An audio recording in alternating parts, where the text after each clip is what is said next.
Well, thank you, Kali, and to our audience, hello and welcome today. Now, for all of you who have attended some of our prior webinars, you'll know that we regularly prepare reserve study webinar content to help you understand what that document is, how the numbers are calculated, how the components are selected, what it contains, how to read it, how to interpret the results, maybe walking you through a site inspection, things like that, more process-oriented. But today, we're focusing on you, the decision maker. What do you do with that completed reserve study? What kind of issues are you facing? We want to help you avoid the most common problems we see along this path to the future, which we're calling reserves quicksand. Over and over again, we've seen associations get mired in the same general problems. So we want to tell you what we've learned and help you avoid repeating those same mistakes. So we're here today to help you avoid the quicksand we've seen other associations get stuck in. Now, the decisions you make set your association up for failure or success. Future boards and future years will stand on the foundation you set today. So settle in, adjust your volume, and get ready to avoid the mistakes others are making. Now, to do this, today we've enlisted some outside expertise, Julie Adamen from Adamen Inc., who with her management and consulting background can help set you up for success at your association.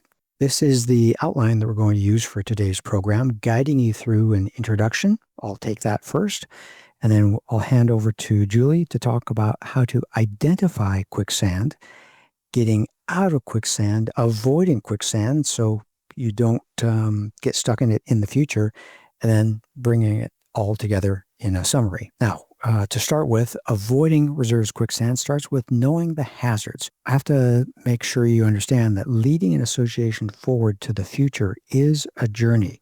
And since the future is uncertain, there's going to be trouble along the way, some uncertainties about what's in your path. And so it gets just worse if you stray from the path. So with reserves, we're talking about every association's largest repair and replacement projects, the biggest opportunities you have to get it wrong. And while board members have the responsibility to deal with those problems, they unfortunately are the ones with the least experience. Managers, professionals, they see this all the time over multiple properties. But board members have the least experience. So there's a great opportunity to be making mistakes here. And there is nothing you can do to prevent these upcoming major repair and replacement projects. Mother Nature and Father Time see to it that everything is in a constant state of deterioration.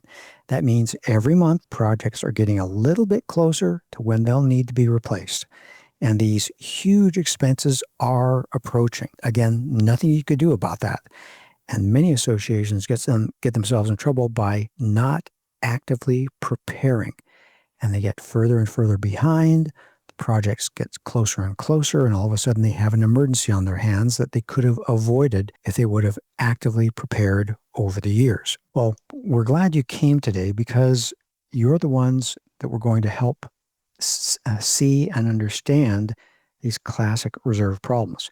Pretending they don't exist, thinking that everything's okay, often dooms associations to getting stuck and unprepared. And remember, that looks like special assessments. That looks like a whole lot of trouble. And the board, with the assistance of management, has the task of leading the association safely to the future. So alongside you, we're here to help. So when you think about it, what is this success that we're talking about? What does success look like? In the next 45 minutes, we're going to help you avoid costly deferred maintenance, home values that lag the market, and possible safety problems. We're going to help you get financially prepared to perform your reserve projects on time, which means avoiding special assessments, enjoying a well-maintained property, higher owner enjoyment, and maximize property values. So in this journey to the future, we'll sometimes make comparisons to Dorothy on her journey to the Emerald City, the City of Oz, in the story about the Wizard of Oz. And you'll see us helping Dorothy stay on the yellow brick road on her way to her destination. So let me at this point in time turn you over to Julie's capable hands, and she'll talk you through identifying quicksand.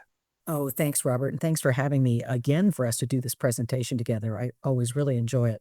So hi, everybody. I'm Julie Adamen, and I want to reinforce the idea that leading an association to the future is a real challenge. I mean, if you're in the hot seat already, you know it is. And this idea of quicksand along the journey is very real. It must be based on the number of associations that we see, Robert and I and other professionals in the industry, unprepared for their own expenses, stuck in a decision-making process, or actually making foolish or wrong decisions about how to get to the future. In the next few minutes, I'll be naming these problems and helping you identify what might be getting your association stuck. These are the types of quicksand we see that trouble associations go through. So let's take a quick look at these.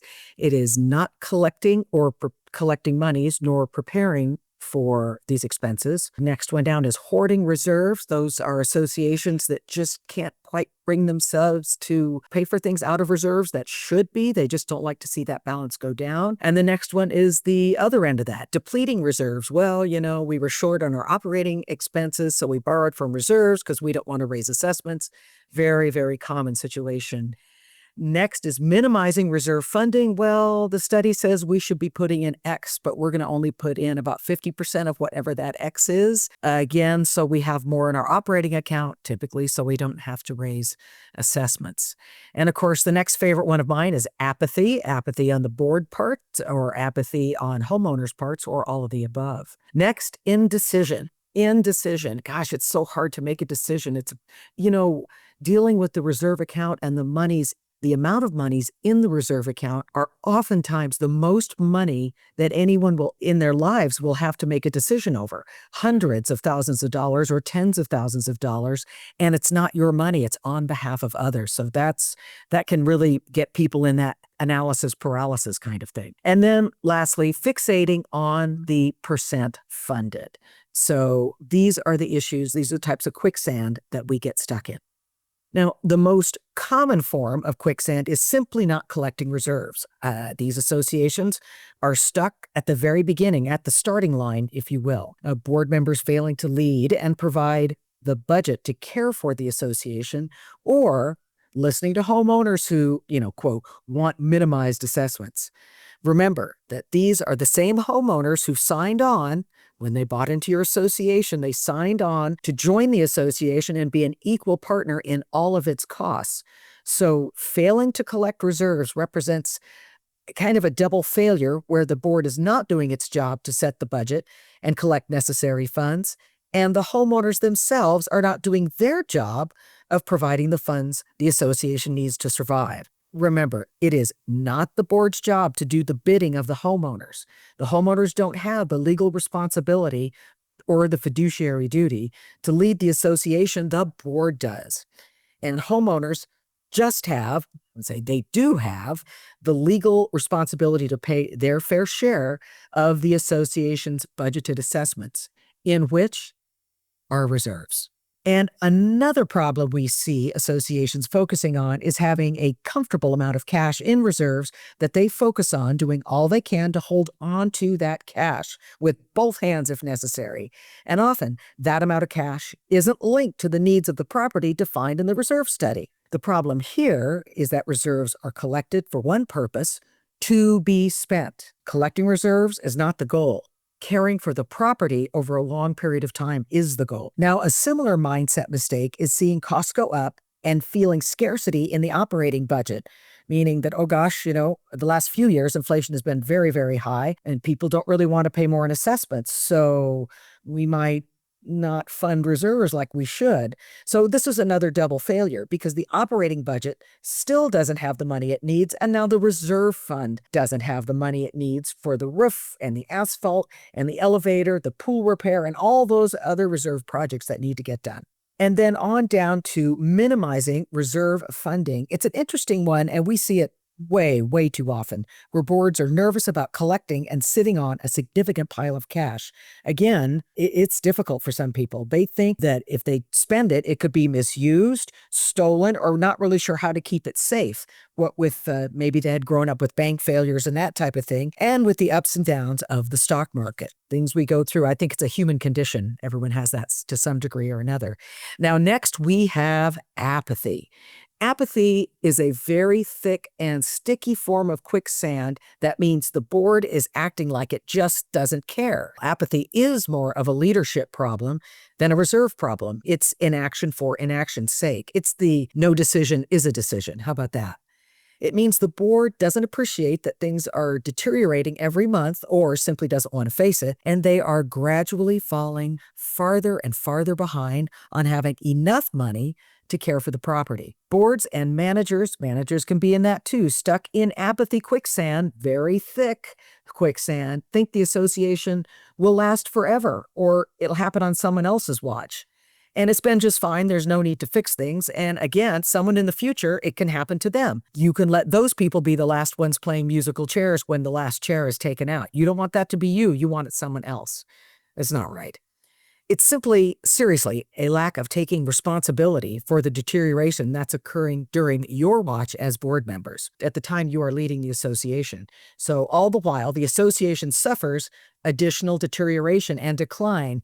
The association deteriorates as fast as our bodies deteriorate. And it's a depressing thing to think of, but it's true. Yeah, it's real.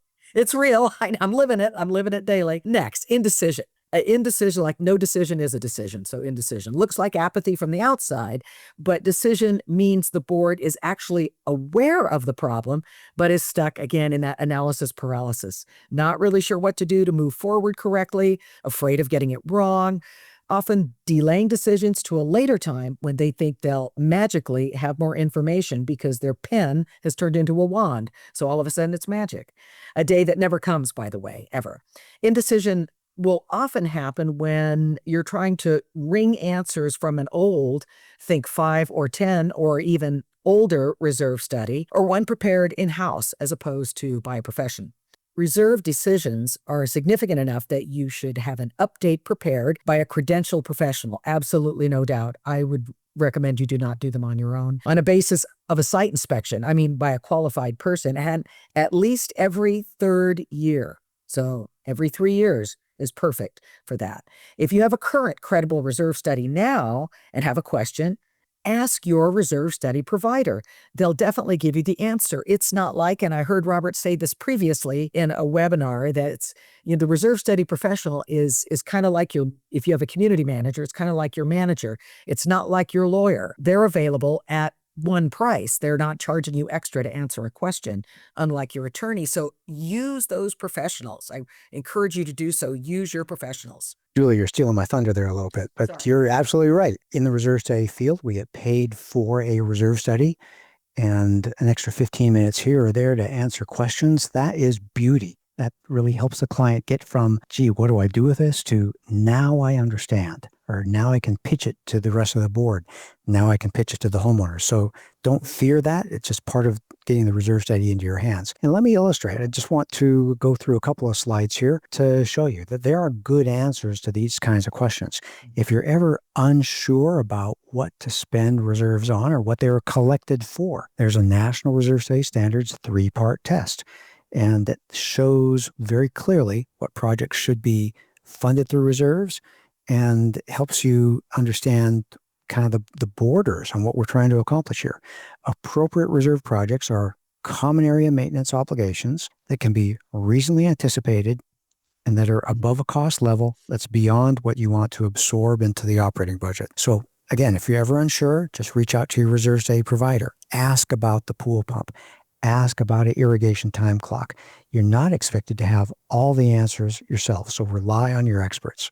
And another thing is this problem, Julie, you mentioned it earlier, fixating on a current or a certain percent funded. You want a particular number. It's going to make you happy. And that's a type of quicksand because you're focusing on anything other than taking good care of the property. And we see boards stuck focusing on pushing hard, not spending money, trying to achieve a certain percent funded. That's nice, but it's wrong. Your goal is to provide for the needs of the property, which is both collecting the right amount of money and spending the right amount of money. There are days or years when you're going to be spending a lot more money from reserves than you're taking in. That's just part of the plan. So percent funded is a nice benchmark to let you know how well prepared your association is, but it's not a goal in itself. So Don't let trying to achieve a specific reserves percent funded number get in the way of accomplishing projects that need to get done. Remember that you're going towards the Emerald City. You're going towards something good. And that something good means you're collecting the right amount of money and spending the right amount of money. And as much as we have described the quicksand to avoid, we do want to emphasize the goal to strive for. What does success look like? Success looks like having sufficient cash to perform your major repair and replacement projects on time, which is the board's responsibility. It's part of your fiduciary duty as a trustee. In the process, you minimize expensive deferred maintenance, you avoid unfair special assessments, and you maximize property values. I think that's a home run there. That's about all good things, right? That's a home run. It is a home run. So, okay, let's switch gears to quickly let you know what the remedy is for these types of quicksand. What we see all too often, boards feel that they somehow have the responsibility to do it themselves. But when it's difficult or when you're unsure, get help. Get help. Again, you're not Superman, or Superwoman. Reach out to an experienced community association manager or your credentialed reserve study professional. Don't struggle, don't flounder, there's no reason for you to whatsoever. You're just wasting your valuable time while the situation gets worse. There's no sense in doing it. Now, let's talk a few minutes about the business judgment rule. And this applies to all board members across the board. So the business judgment rule is how board member behavior is actually measured. All across the country, this is in our industry, this is how it's measured.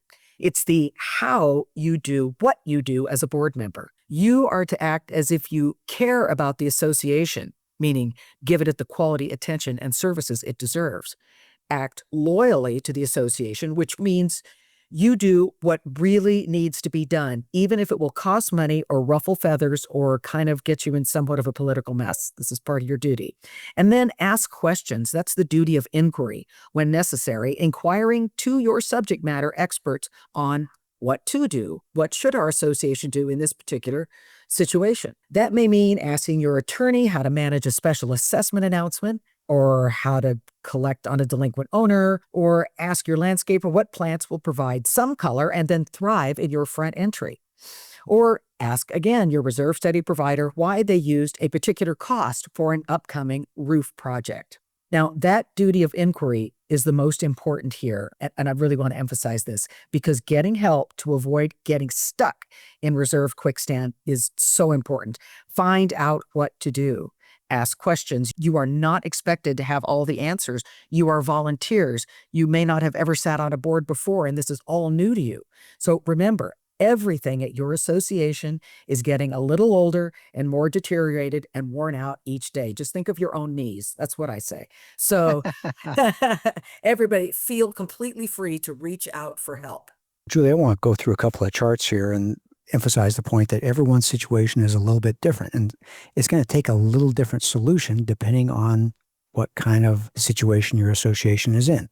So this is a chart of annual reserve expenses, and you can look at this chart and you can see they have a few years until the next big reserve projects, and that's the profile for this association. Lots of little expense years, but one big year. And that's going to be a very different type of situation than this association, where they have a very significant reserve expense real close to now. Basically, no time to prepare, and they're hoping that prior boards have set them up for success and collected the funds over time, because basically they're out of time and they have this big project to do. And that, again, is very different from this situation, where they have scattered large reserve projects over the years. It seems like in a year that you're not doing something, maybe you can catch your breath, but mostly what you're trying to do in the catch your breath year is get ready for the next big expense. So this is a different type of profile. And then you have a profile like this, and this may be a newer association where there's not a whole lot of expenses in the early years, but they've got a real big one coming downstream. So again, different situations, they're custom problems, and this is why it's important for you to have the courage and have, as Julie recommended with the business judgment rule, that duty of inquiry. Your situations are always going to be different, so get comfortable that it's okay to reach out. And I want to talk you through that. And we'll get back to Dorothy and Toto and the Wizard of Oz show here. Okay, she's at a crossroads, a fork in the road, and she's wondering, do I go left? And it looks like she's going to go left, but look at the scarecrow here. The scarecrow knows the Emerald City is off to her right. And that's a great illustration. I love this picture. Too many boards are focusing on what they think is right, and they're not reaching out for help. And help can avoid so many problems. It'll avoid being in the wrong place with the wrong amount of money and having to backtrack. So look around, get help. And reinforcing, take action. You've gone through this, but it's not just an academic exercise. After you've reached out for wise counsel, take action. Take that path to the right. The association needs you to lead. Don't get stuck focusing on the choices and your preferences. It's that duty of care, duty of loyalty. You're responsible to do the right thing for the association. Don't get stuck thinking about what that annoying homeowner in unit number 13 is going to think. You've got to do your job leading the association forward. Owners have a responsibility to do their job, pay their fair share of the assessments, and you have a responsibility to do your job, is gather the information, face the facts, and say, hey, folks, we need to go to the right. This is what we need to do. Indeed. That's no doubt about it. Well, I'm going to address the elephant in the room here, which is one of my favorite things to do. You know, everybody, owning real estate is expensive. You all know this. Everyone who owns real estate knows it's expensive. Even condominiums. You think you buy into a condominium association. You've never really been in one before. And Carefree. Carefree. No, it's not carefree. It takes money. It takes money to keep everything from, falling apart and getting you stuck in that quicksand. So it's expensive, and associations need a lot of money to pay the daily, weekly, and monthly bills and offset the ongoing deterioration, which again, never stops. It's just continual, right? Every day goes by, everything gets a little bit more deteriorated. So you as board members and homeowners here as well need to get used to the idea that it's expensive. And if you are thinking that you've bought into an association and assessments are never going to go up, or as a board member, you're saying, oh, I can't raise those assessments, you are not doing your duty as a board member, or even, I would argue, as a homeowner. So make those budgeted reserve transfers. Treat them just like you would any other bill. Don't say, oh, we can't pay that this month because we need that money to, fund something else or to pay the electricity bill. They should be just as important as any other bill you pay, because it's either that or face deterioration and then special assessments, which are really, really painful. So the honest truth here is that reserve funding needs to be about 25% of an association's total budget. Now think about that for your association. Just get that in your mind. See how much of your total budget you're setting aside towards reserves, because it is commonly in the range of right about that 25% of the total budget. And reserve funding is often one of an association's biggest budget line item. If you present your budget with a pie chart, just like it's here, it's on the screen, you'll see a big chunk of it goes to reserves. So compare what your association is doing to that, doing in relation to that 25% ballpark number.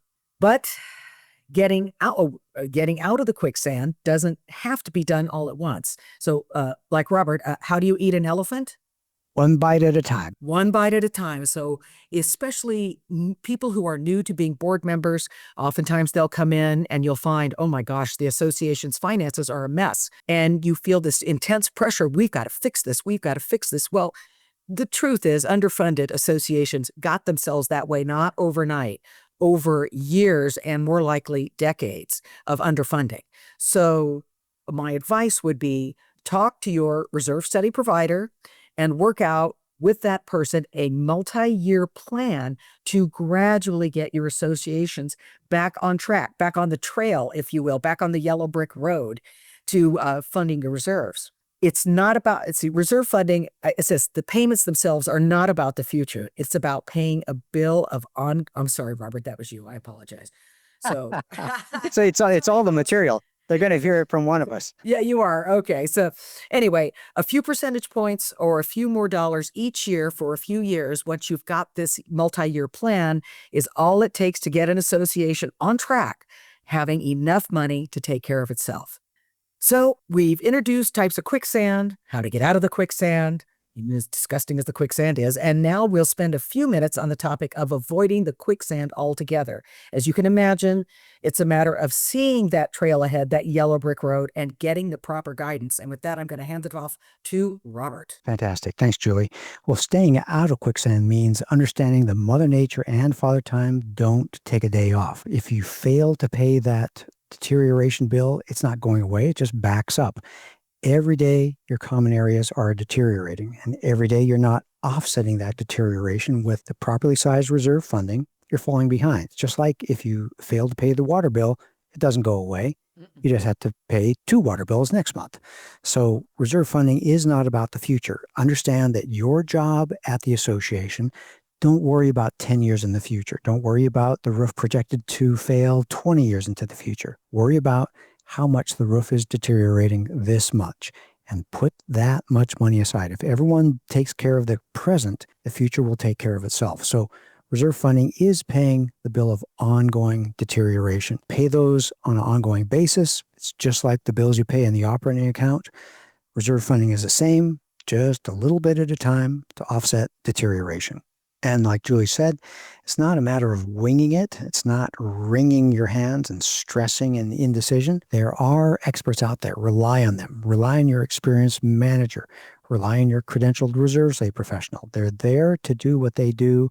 They do this all the time. They have insights that you don't have. They see the numbers more clearly, and they can help you stay safely and successfully on the trail. We want to get you to that Emerald City. And that means following National Reserve Study Standards best practices.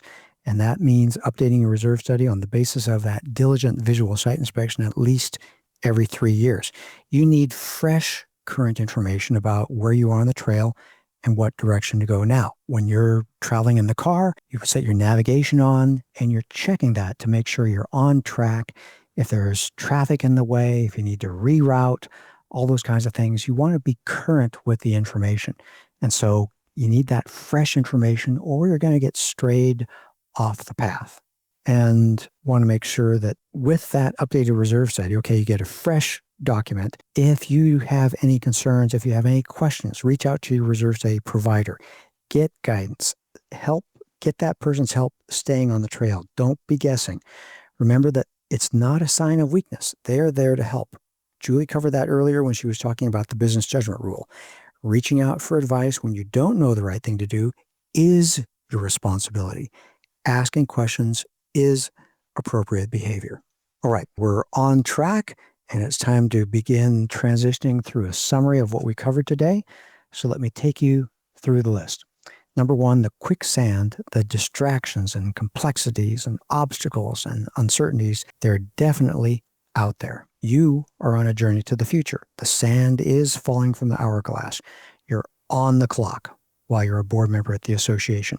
Reserve funding is a time-dependent problem, so delaying just makes the problems worse. Lead the association forward. Remember, it's your job to lead, and it's the homeowner's job to pay their share of assessments. Setting the budget is your job.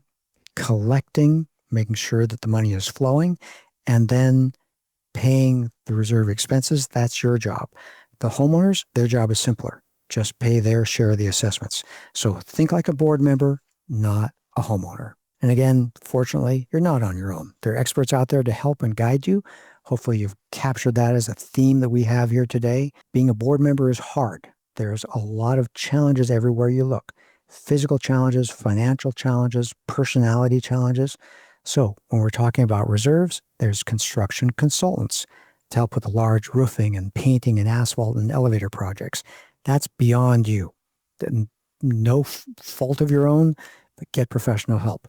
Reserve study providers are there to help you decide if something's a reserve expense or an operating expense, what to do if something fails early or maybe lasts longer than expected. You don't have to wing it or figure it out for yourself. And there are landmarks along the way. Percent funded tells you if your reserves are getting stronger or weaker. And you can see your reserve cash balance. Is it tracking per what you budgeted this year? Are you collecting the transfers every month and moving them over to reserves? And special assessments are going to tell you if you failed to set aside enough funds in the past and you're in a jam and you need to collect more now, like right now, to prevent future special assessments. And of course, home values are always a nice indicator. Look in your association for what the 2 bedrooms are selling, the 3 bedrooms are selling, or the planned 5s are selling. Just look, you know the addresses, you know the homes in your association. See how they're doing. Are they climbing up nicely, or have they stalled for one reason or another? So look around, take a breath, spread out the costs of living in the association over all the people who are living there, and maintain the place so it's an attractive place to live with maximized property values. That's getting you to the Emerald City. Follow your guides.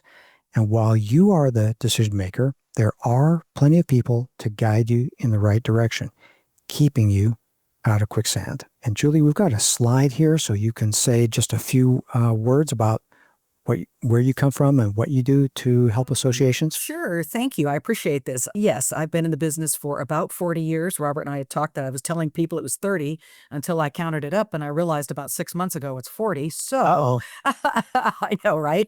So what I do now is I work as a recruiter for large scale on-site managers, but I work as a consultant, as an expert witness.